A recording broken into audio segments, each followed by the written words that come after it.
하나님의 큰 그림이라는 제목으로 함께 말씀을 나누고자 합니다. 말씀을 시작하기에 앞서서 가장 먼저 감사한 소식부터 나눴으면 좋겠습니다. 하나님께서 이번 유초등부 겨울 성경학교와 또 중고등부 겨울 수련회를 은혜 가운데 잘 마치게 하셨습니다. 성도님들의 기도와 후원 덕분에, 그리고 관심 덕분에 무사히 잘 마칠 수 있었습니다. 모든 영광 하나님께 올려드립니다. 준비하는 과정부터 또 진행하는 모든 시간, 그리고 마무리하는 모든 시간까지 부족한 것들이 참 많았고 급박하게 준비할 수밖에 없었는데, 그 가운데서도 하나님께서는 함께 해주셨고 또 필요한 힘과 지혜를 주셨습니다. 그리고 또한 섬기는 손길들 또한 붙들어 주셨고요. 돌아보니 저는 이렇게밖에 고백할 수밖에 없었습니다. 하나님께서 하셨습니다. 그리고 그 시간들을 지나오면서 다시 확인하게 된 것들이 있었습니다. 사실 우리가 붙잡아야 될 믿음은 아주 복잡한 믿음이 아니라 사실 가장 단순한 믿음이지 않나, 그렇게 생각을 하게 되었습니다. 오늘은 그 신앙의 기본에 대해서 다시 한번 되새겨보고 또한 은혜를 나누는 그러한 시간을 가지려고 합니다. 첫 번째로 이것입니다. 하나님은 나를 귀하고 소중하게 여기시고 사랑하신다라는 것입니다. 우리는 살아가면서 조건을 붙이게 됩니다. 이 정도는 해야 사랑받는다. 이 정도는 해야 인정받는다. 그런데 하나님께서는 다르게 말씀하십니다. 하나님은 우리를 결과로 판단하지 않으시고요. 하나님은 우리의 이름을 먼저 아셨고 우리의 삶을 아시고 우리를 먼저 사랑해 주신다라는 것입니다. 그런데 문제는 우리가 그것을 자꾸 잊어버린다라는 것입니다. 마음이 지치고 바쁘면 어느 순간 이럴 때가 있습니다. 나는 사랑받는 사람이기보다는 책임지는 사람이었다. 나는 돌봄받는 사람이라기보단 돌보는 사람이었다. 그래서 사랑받는 마음은 점점 희미해지고 버티는 마음만 남을 때가 종종 있습니다. 그럴 때 우리가 다시 붙잡아야 될 문장이 이것입니다. 하나님은 나를 사랑하신다. 두 번째는 이것입니다.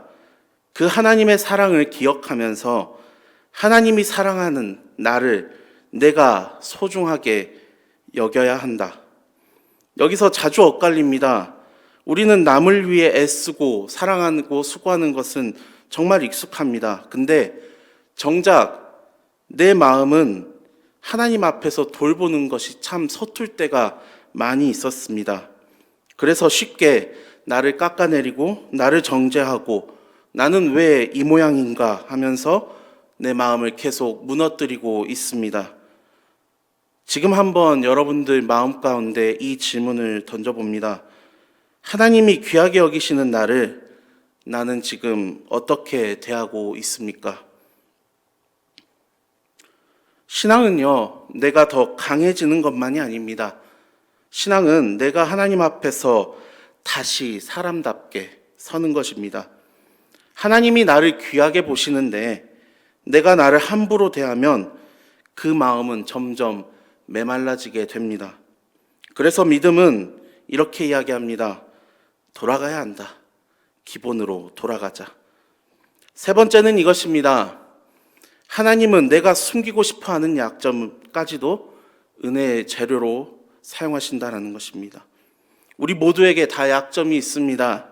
어떤 분께는 몸 건강이 약점이 될 수도 있고요. 또 어떤 분에게는 마음의 건강이 약점일 수도 있습니다. 관계의 문제가 약점이 될 수도 있고 성격의 문제가 약점이 될 수도 있고, 그리고 우리는 그 약점을 보면서 자꾸 이렇게 결론을 내립니다. 이건 안 되겠다. 난 원래 이렇다. 이건 내 발목을 잡는다. 그런데 하나님께서는요, 그 약점을 보실 때 버릴 것으로 보지 않으신다는 것입니다. 하나님께서는 그 약점까지도 붙들어 주시고 우리를 빚어 주신다라는 것입니다. 약점이 하나님 손에 들리면 방향이 바뀌고 결국에는 장점으로 그리고 하나님 일에 적극적으로 사용되게 된다는 것을 우리는 꼭 기억해야 됩니다. 약점은 분명 나를 무너뜨릴 수 있습니다. 그러나 하나님의 손에 들리면 겸손의 자리가 되고요. 그 약점은 나를 움츠러들게 만들 수 있지만 하나님 손에 들리면 기도의 자리가 된다는 것입니다. 그리고 약점은 나를 포기하게 만들 수 있지만 하나님 손에 들리면 공감과 위로의 통로가 됩니다. 그래서 우리는 이렇게 고백할 수 있습니다. 하나님은 내 약함까지도 그림의 일부로 삼으셔서 선하게 엮으실 수 있다라는 것입니다. 이제 이 이야기들을 오늘 본문 말씀과 함께 버무려 보면 우리 마음이 훨씬 단단해질 것이라 저는 생각됩니다. 먼저 시편의 말씀입니다.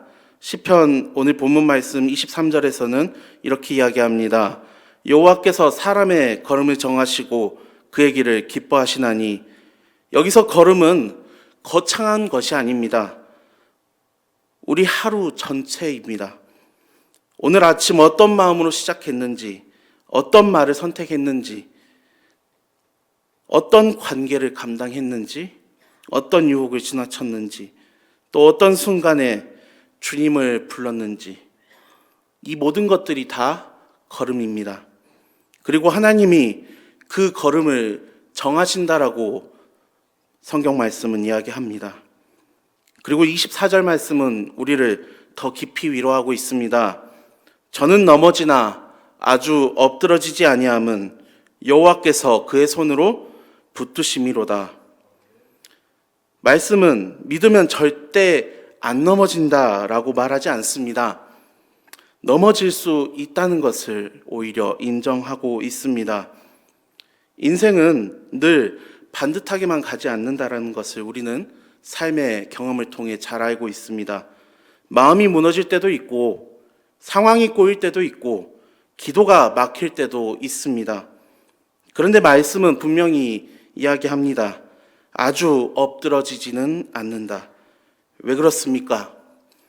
여호와께서 손으로 붙들고 계신다라는 것입니다. 여기서 우리의 믿음이 어디에 서는지 분명해집니다. 성도의 안전은 내가 잘 버티는 힘이 아니라 하나님이 붙드시는 그 은혜 위에 있는 줄 믿습니다. 오늘 본문 시편의 말씀을 묵상하면서 이런 생각을 해보았습니다.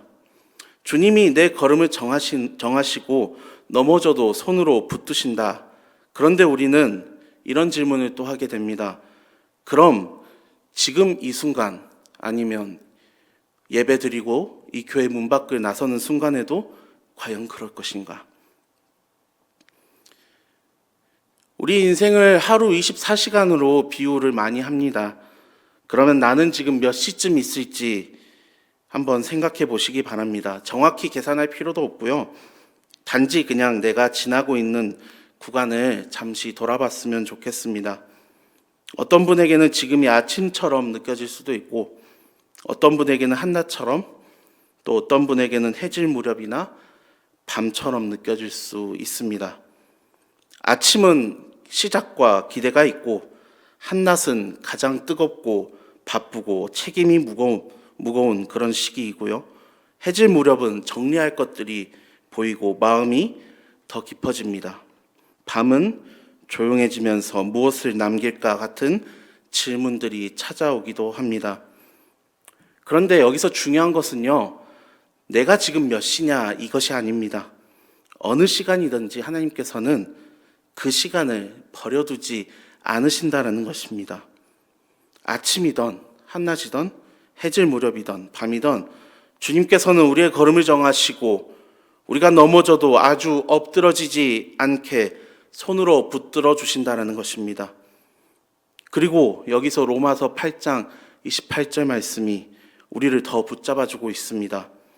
지금 이 시간대가 내 눈에는 조각처럼 보일지라도 하나님께서는 그 조각들을 엮어주셔서 합력하여 선을 이루시는 분이라는 것을 우리는 잘 알고 있습니다. 그래서 로마서 8장 28절에 이렇게 이야기하죠. 하나님을 사랑하는 자, 곧 그의 뜻대로 부르심을 입은 자들에게는 모든 것이 합력하여 선을 이루느니라. 사실 이 말씀도 오해하기 쉬운 말씀입니다. 모든 일이 다 좋다라고 받아들이면 현실에서는 더 흔들릴 수밖에 없습니다. 우리는 잘 알고 있습니다. 어떤 일은 분명히 아프고요. 어떤 일은 분명히 예상한 것보다 길어지기도 합니다. 또 어떤 일은 지금도 말로 설명할 수 없습니다. 그런데 로마서 말씀은 이렇게 이야기합니다. 모든 것이 합력한다. 여기서 중요한 주어는요, 내가 아닙니다. 바로 하나님입니다. 하나님이 합력하게 하신다라는 것입니다. 하나님이 엮어주십니다. 그리고 하나님께서 낭비하지 않으십니다. 그리고 여기에는 내 약점 또한 포함됩니다. 내가 부끄러워했던 지점, 늘 넘어졌던 지점, 감추고 싶었던 한계 또한 포함됩니다. 그리고 하나님께서는 그것조차 선하게 엮으실 수 있는 분이십니다. 그래서 오늘 이 말씀이 우리에게 이렇게 들렸으면 좋겠습니다. 지금 내 삶이 조각조각 흩어져 보일지라도 하나님께서는 그 조각들을 엮어주셔서 선을 이루어 주신다라는 것을 꼭 기억하시기 바랍니다. 오늘 말씀의 제목이 하나님의 큰 그림입니다. 저는 큰 그림이라고 생각했을 때 한 그림이 생각났습니다. 바로 미켈란젤로가 그린 시스티나 성당의 천장화입니다. 그 공간에 시스티나 성당을 들어가 보면 모든 사람들이 대부분 천장을 바라보며 이렇게 이야기합니다. 와, 멋지다. 왜 그렇습니까? 그 천장 전체가 단순히 멋있는 그림이 아니라 하나의 이야기로 이어져 있기 때문입니다. 천장을 자세히 떠올려 보면요, 가운데에는 긴 띠처럼 장면들이 이어집니다. 그리고 그 장면들이 이런 흐름들을 보여주고 있습니다. 하나님께서 세상을 질서 있게 세우시고 사람을 창조하시고 사람이 하나님을 떠나면서 죄가 들어오고 그 이후 인간의 삶이 얼마나 흔들리는지, 말하자면 천장 한가운데 성경의 큰 흐름이 쭉 펼쳐져 있습니다. 그리고 그 큰 이야기 주변에는 마치 하나님은 여기서 끝내지 않으신다라고 말해주는 듯한 인물들이 자리하고 있습니다. 천장 전체가 이렇게 이야기하고 있습니다. 하나님은 시작하셨고 인간은 흔들렸고 그러나 하나님은 포기하지 않으셨다. 그런데 우리가 이 아래에서 올려다보면 하나의 웅장한 작품으로 이 천장화가 보이지만 이 그림을 그렸던 미켈란젤로에게는 어떤 기분이었겠습니까? 매일 오늘 내 앞에 이 구역에 점과 선과 색칠이 칠해집니다. 전체를 한 번에 붙잡는 그런 작업이 아니었습니다. 수십 년 동안 고개를 들고 천장을 바라보며 위험한 순간도 있었을 것이고요. 그림이 참 그려지지 않은 그런 순간들도 분명히 있었습니다. 보이는 범위 안에서 한 부분을 아주 성실하게 그리지 않으면 이 그림은 절대 완성될 수가 없습니다. 오늘 내가 칠하는 이 조각이 전체에서 어떤 자리인지, 이게 어떻게 연결될지 다 알지 못합니다. 그래도 그날 한 구역을 붙들고 점을 찍고 선을 그리고 색을 칠합니다. 그렇게 하루하루 작업을 이어갑니다. 이 이야기를 묵상해 보니까 마치 우리의 인생과도 같았습니다. 우리는 오늘의 한 구역을 바라봅니다. 그리고 오늘의 문제만 바라봅니다. 오늘의 염려만 또 바라보고 있습니다. 그런데 하나님께서는 위에서 전체를 보고 계십니다. 그리고 그 조각들을 엮으시고 있다라는 것이죠. 그렇게 하나님께서는 큰 그림을 완성하십니다. 그래서 오늘 우리는 이렇게 고백할 수 있습니다. 주님, 저는 전체를 모릅니다. 그러나 주님께서는 모든 것을 다 알고 계십니다. 저는 오늘 한 구역을 걷지만 주님은 제 인생 전체를 이끌어 주고 계십니다. 그래서 우리는 오늘도 이 한 구역을 충성스럽게 칠하면 될 것입니다. 그리고 지금도 한 구역을 충실하게 그리고 있는 분들이 있습니다. 바로 교회학교 교사 선생님들입니다. 교회 내 여러 봉사자분들이 있지만 저는 유독 교회학교 교사로 섬기시는 분들을 생각하면 마음 한구석에서 미안한 마음과 감사한 마음이 들곤 합니다. 교사의 직분이 사실 당장 결과물을 낼 수 있는 자리가 아닙니다. 마치 농부가 밭을 갈구고 눈물로 씨앗을 뿌리고 잡초들을 뽑으면서 싹이 돋아나는 것처럼 매주일 마음을 졸이며 아이들을 기다립니다.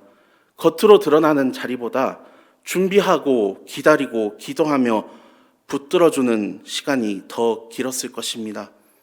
섬김은 그렇게 당장 결과가 보이지 않을 때가 참 많이 있습니다. 씨를 뿌렸는데 바로 싹이 안 보일 수도 있고요. 준비한 만큼 반응이 없을 수도 있습니다. 그래서 내가 지금 하고 있는 게 맞나? 그런 혼란스러운 마음이 들 때도 있습니다. 그런데 오늘 본문 말씀은 우리에게 분명히 이야기합니다. 하나님께서는 우리의 걸음을 아시고 우리의 길을 기뻐하시고 넘어져도 붙드신다라는 것입니다. 그리고 그 수고를 헛되게 두지 않으시고 결국 선하게 엮어주신다라는 것을 기억하시기 바랍니다. 또 한 가지, 약함 때문에 섬김이 멈추는 것이 아니라 약함 때문에 섬김이 더 따뜻해질 때가 있습니다. 하나님께서는 그러한 방식으로 사람을 빚으셨고 공동체를 세우시기 때문입니다. 그러니 혹여 주변에 교사로 섬기시는 분들이 있다면 꼭 격려해 주시고 기도해 주시길 부탁드리겠습니다. 사랑하는 우리 계림교회 성도 여러분들, 오늘 말씀을 다시 붙잡고 마무리하고자 합니다. 하나님께서는 우리의 걸음을 정하십니다. 우리가 넘어져도 아주 엎드러지지 않게 손으로 붙들고 계십니다. 그리고 그 모든 것을 합력하여 선을 이루어주고 계십니다. 그러니 이 밤, 이 마음으로 다시 한 주를 살아냈으면 좋겠습니다. 먼저 결론을 너무 빨리 내지 않았으면 좋겠습니다. 하나님께서는 지금도 여전히 일하고 계십니다. 오늘 해야 할 작은 선을 놓치지 않길 간절히 소망합니다. 작은 걸음이 큰 그림이 된다는 것을 꼭 기억해 주시기 바랍니다. 둘째로, 내 약점을 두려워하지 않았으면 좋겠습니다. 하나님께서는 약함까지도 재료로 삼아 선을 이루어 주십니다. 바울이 그러했듯, 바울이 내 약함이 나의 자랑입니다 라고 고백했듯이 바울의 고백이 여러분의 고백이 되길 간절히 소망합니다. 마지막으로 다시 기본으로 돌아가길 소망합니다. 하나님은 나를 사랑하십니다. 그리고 그 사랑을 기억하며 하나님이 사랑하는 나를 다시 소중하게 여길 수 있었으면 좋겠습니다. 그리고 하나님은 이미 나를 향한 큰 그림을 그리고 계신다라는 것을 기억하시기 바랍니다. 큰 그림을 굳이 다 이해하지 않아도 괜찮습니다. 큰 그림을 다 보지 못해도 하나님을 신뢰하면 평안이 시작됩니다. 그러니 오늘도 우리 인생을 붙드시는 그 주님께 남은 한 주를 맡겨드리는 여러분들 되시길 주님의 이름으로 간절히 축복합니다. 함께 기도하겠습니다.